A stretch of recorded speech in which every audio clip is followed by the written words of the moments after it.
Qual será que foi o título que mais rendeu em 2023? E claro, qual eu acho que vai ser o que mais vai render em 2024? Vamos falar sobre isso?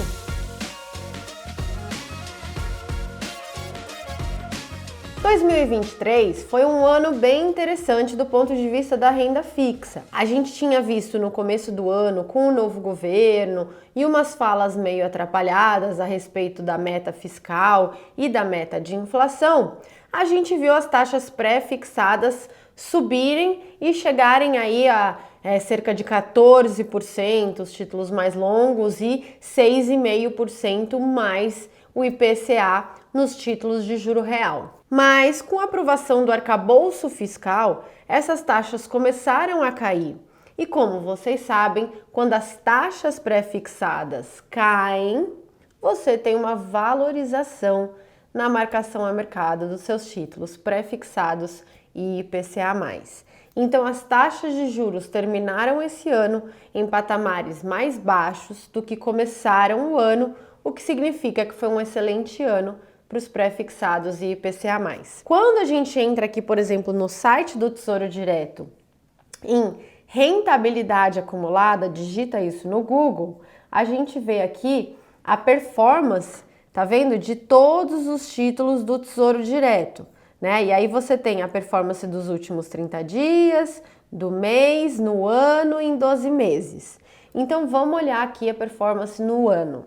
Quando a gente vê os pré-fixados mais curtinhos, eles renderam em torno de 13, 14, aí vai ficando mais longo, vai subindo para 17, até o 2029 pré-fixado, que rendeu 22,95%, então praticamente 23% de retorno no pré-fixado longo. Quando você pega os pré-fixados que pagam juros, eles renderam um pouquinho menos. Por que um pouquinho menos? Porque quando você paga juro periódico, o seu prazo médio de recebimento, a sua duration é menor. Lembrando que quanto maior a duration, maior é o impacto de uma queda de 1% no juro, maior é a alta, né, que você tem no preço.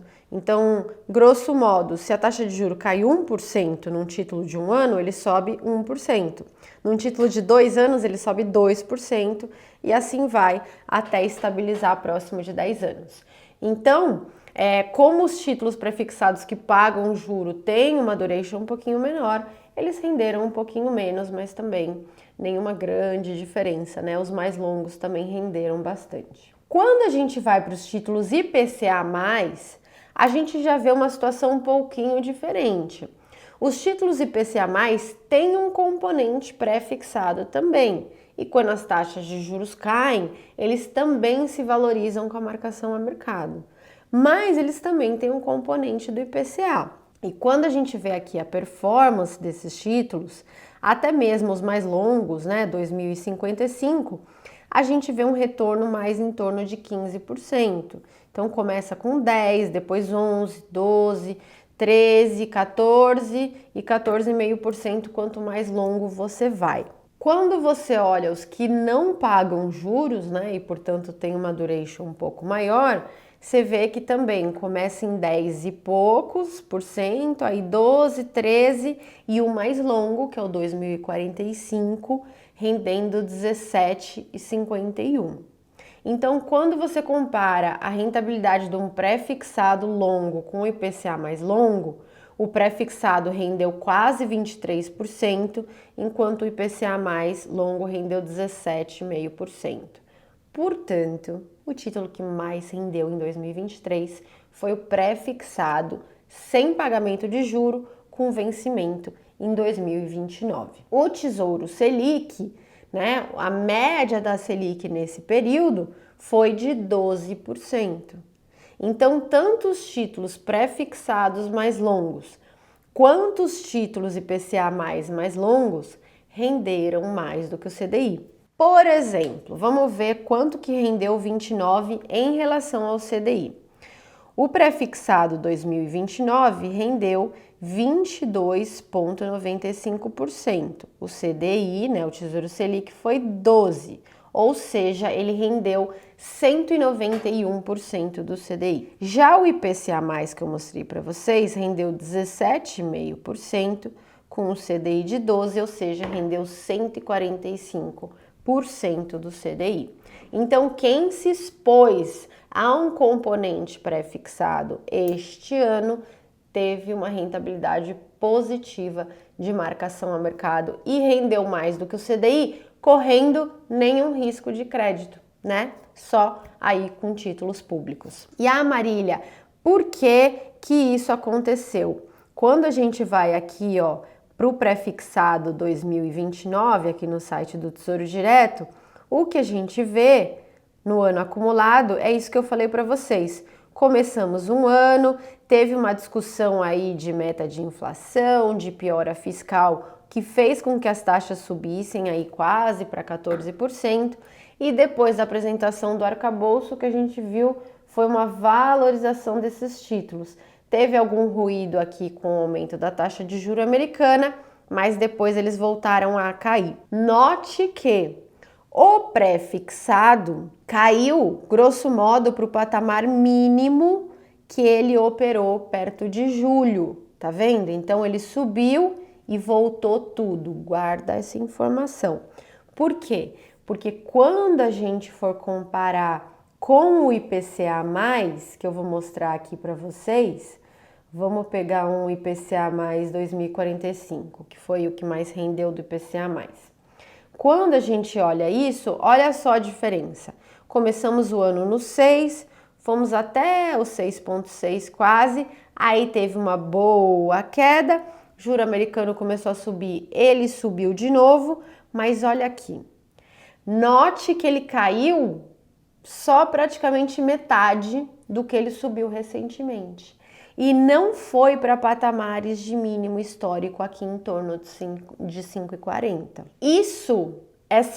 Esse não retorno aos 5,40 é o que fez com que ele rendesse esse ano menos do que o pré-fixado, tá? Então não foi ao longo do ano que o pré-fixado teve uma performance muito melhor, foi só ao longo dos últimos 2 meses. O que aconteceu? O juro nominal caiu muito e o juro real não caiu tanto, o que significa que o que caiu muito? A inflação implícita. A inflação que o mercado precifica, que é a diferença exata entre o juro pré-fixado e o juro real, essa inflação caiu muito. Ao longo do ano, ela estava sendo precificada em torno de 6% de média e agora ela está em torno de 5% de média.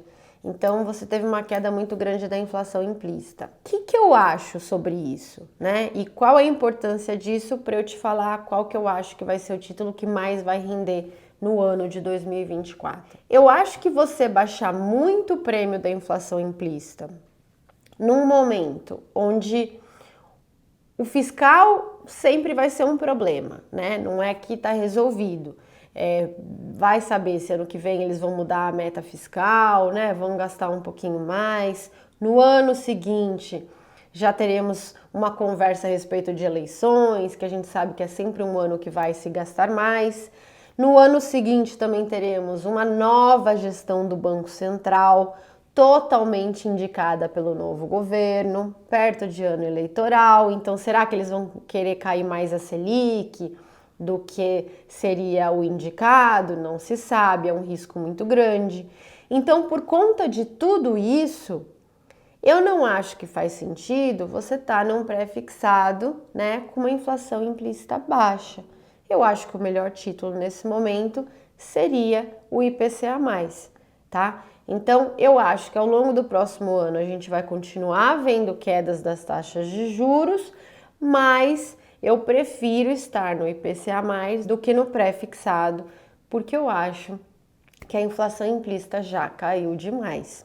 E tem um ponto também, se a nova gestão do Banco Central e o governo, enfim, preferirem fazer uma política muito expansionista em ano eleitoral, a inflação vai subir, os prêmios podem piorar, e aí você está muito mais protegido estando num IPCA+, do que estando num pré-fixado. Então eu, Marília, prefiro o IPCA+, para o ano de 2024, acho que ainda vamos ter novas valorizações.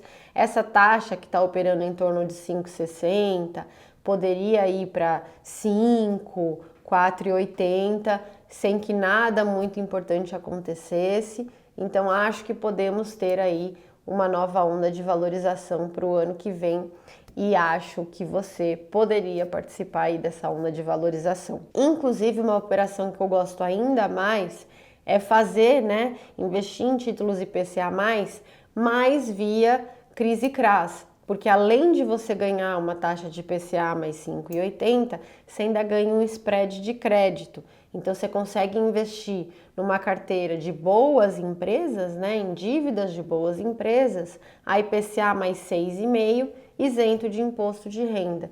E a gente tem essa carteira de CRIs e CRAs no Renda Fixa Pro. Eu vou deixar o link aqui embaixo para quem quiser conhecer. Ah, Marília, mas dá um spoiler, vai, fala aí abre uma recomendação, tá bom? Tem um relatório aqui embaixo, totalmente gratuito, onde eu abro a recomendação de um CRI que eu gosto e de uma LCA que eu gosto também. Aí você já vai entendendo como funciona esse mercado. E é isso, pessoal. Muito obrigada pela participação de todos vocês e até a semana que vem.